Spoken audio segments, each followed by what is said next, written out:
नमस्कार दोस्तों। ये फेडरलिज्म का मतलब क्या होता है? फेडरलिज्म का मतलब होता है that the same set of people are governed by two levels of government. इसको ऐसा भी कह सकते हैं कि एक ही देश में एक सेंट्रल गवर्नमेंट होती है और कुछ स्टेट गवर्नमेंट्स होती हैं। Means there are two set of governments. साथ ही में इनके बीच में जो पावर होती है वो डिवाइडेड रहती है। कुछ पावर सेंट्रल गवर्नमेंट को दी जाती है, कुछ पावर स्टेट गवर्नमेंट्स को दी जाती है। There is something called true federalism. So today we are going to study about federalism. What is true federalism? What is the feature of true federalism? Bharat में किस तरह का फेडरलिज्म यूज होता है और यूनाइटेड स्टेट्स ऑफ अमेरिका में क्यों true federalism use होता है। दोस्तों बने रहिए इस वीडियो में मेरे साथ। मेरा नाम है Mayank Bhardwaj. Welcome to this series of Indian polity through mind maps. चालू करते हैं दोस्तों। But before we dive deep into our video, let me tell you something about Shriram's IAS. Here in Shriram IAS we have expert mentors. और आपको अपने exam से related कोई भी कंफ्यूजन है, डाउट है, यूपीएससी का पेपर देना चाहते हैं बट कुछ बन नहीं रहा है, तो आप हमारे एक्सपर्ट मेंटर्स के पास आ सकते हैं। डिस्क्रिप्शन पे दिए गए लिंक पे क्लिक करिए, फॉर्म भरिए और हमारे पास आइए। Moving forward, federal features. So what is this federalism? तो it has dual polity. Dual polity का मतलब दोस्तों वापस से let me tell you, there is a central government and at the same time there is a state government, two level of government. वहीं पर आप England में देखिए क्या होता है, there is only one level of government, that is called the unitary form और the unitary system of government, जहां पर सिर्फ सेंट्रल गवर्नमेंट होती है और there is nothing called the state governments.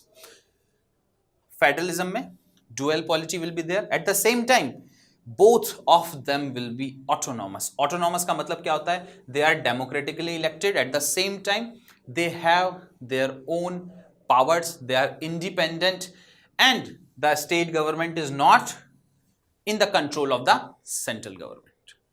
साथ ही में independent judiciary होती है। What is this independent judiciary? Independent judiciary का साफ मतलब होता है दोस्तों कि एक ऐसी जुडिशरी जिसके पास ओरिजिनल ज्यूरिसडिक्शन है किसी भी तरह के डिस्प्यूट को सेटल करने का। डिस्प्यूट्स किसके बीच में होंगे? डिस्प्यूट्स होंगे सेंट्रल गवर्नमेंट और स्टेट गवर्नमेंट के बीच। किसी भी किस्म का डिस्प्यूट, अलग अलग प्रकार के डिस्प्यूट्स हो सकते हैं। कभी भाई बॉर्डर को लेके हो सकता है, कभी एडमिनिस्ट्रेटिव मामलों को लेके हो सकता है, कभी रेवेन्यू मैटर्स को लेके हो सकता है। भारत में तो आप देखेंगे तो रिवर वाटर डिस्प्यूट्स भी होते हैं। तो किसी भी तरह का डिस्प्यूट है, the resolution can be found with an independent judiciary. It resolves the federal disputes and it is the guardian of federalism. जब डिस्प्यूट रिजॉल्व करेगा तो it also protects the federalism and that is the reason why in a federal polity it is must to have an independent judiciary. साथ ही में इधर देखिए दोस्तों, division of power. What is this division of power? ये दो level of government है, central and state, तो दोनों के बीच में पावर डिवाइडेड हैं। कुछ लिस्ट्स बनी रहती हैं, कुछ आइटम्स रहते हैं उस लिस्ट में। सेंट्रल गवर्नमेंट कुछ आइटम्स के ऊपर लेजिस्लेट कर सकता है, स्टेट गवर्नमेंट कुछ दूसरे आइटम्स के ऊपर लेजिस्लेट कर सकता है। और ट्रू फेडरलिज्म अगर है, ट्रू फेडरलिज्म जो कि यूनाइटेड स्टेट्स में फॉलो होता है, उस केस में क्या होगा?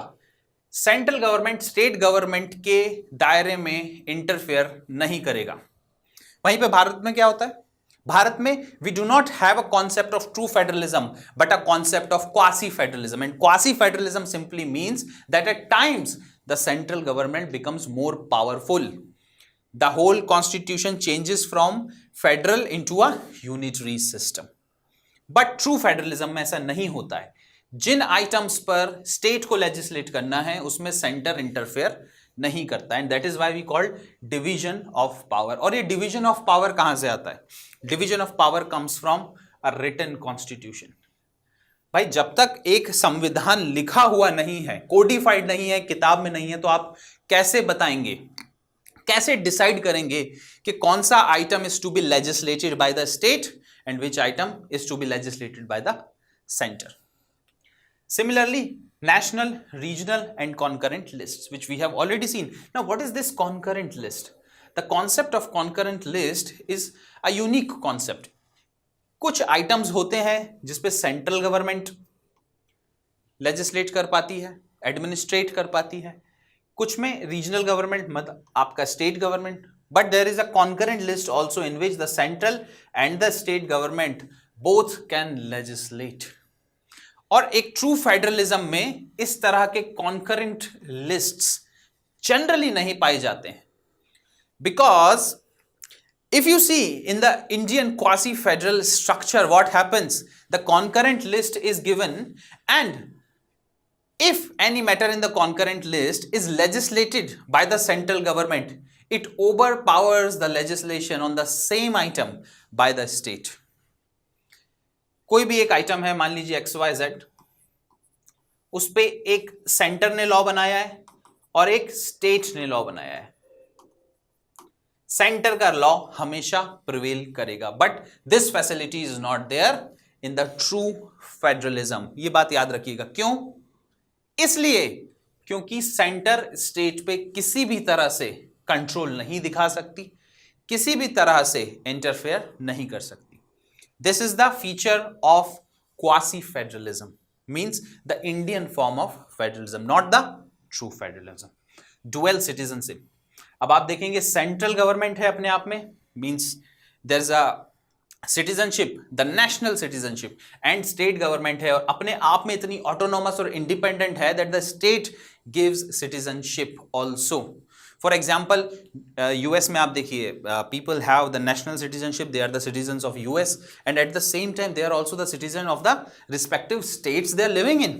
It can be Texas, it can be New York, it can be California, anything. So there is the concept of dual citizenship. Moving forward, supremacy of the constitution. अब दोस्तों, constitution अगर नहीं होगा तो आप समझिए ये इतनी भारी भरकम सरकारें, इतनी सारी स्टेट्स की government and at the same time आपके सेंट्रल की गवर्नमेंट कैसे चलेगी. इनके बीच में जो भी रिलेशंस होगा इट मस्ट बी रिटन. इनके बीच में अगर डिस्प्यूट्स होंगे तो वो किस तरह से सॉल्व होंगे दैट मस्ट बी रिटन. कौन सी बॉडी डिस्प्यूट सॉल्व करेगी दैट मस्ट बी रिटन. इनका area of legislation, area of execution and implementation of law has to be clearly defined, and that only proves that there has to be supremacy of the constitution. The constitution has to be supreme. If any one level of government becomes supreme, then interference may start, control may start.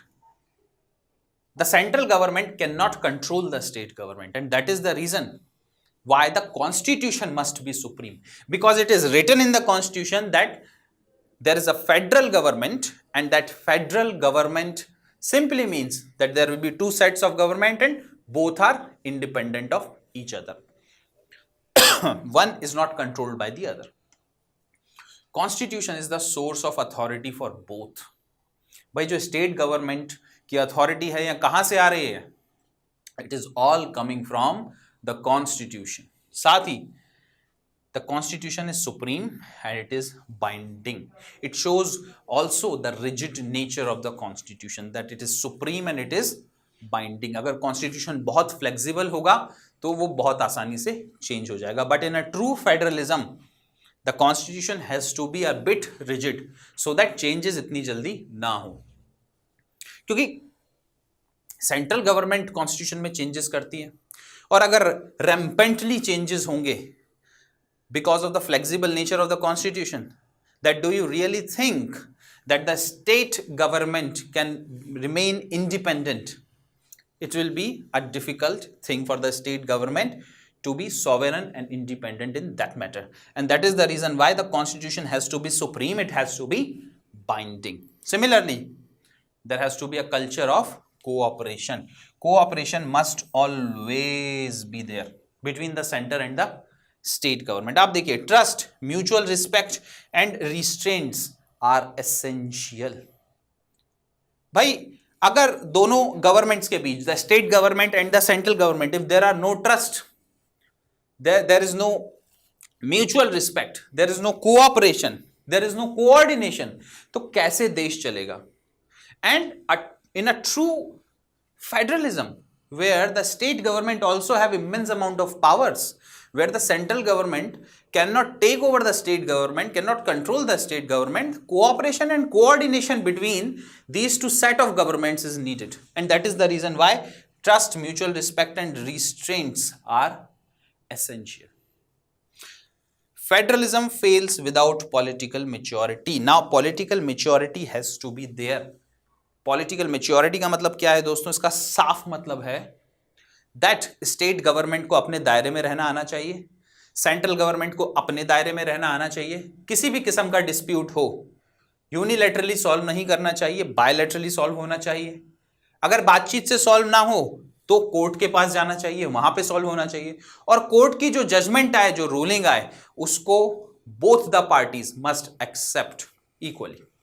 That is what is political maturity, which was not there in USSR, which was not there in Nigeria, and that is the reason why their federalism failed. But US का example लें, so this political maturity exists, and hence their federalism exists. So these are the feature of true federalism.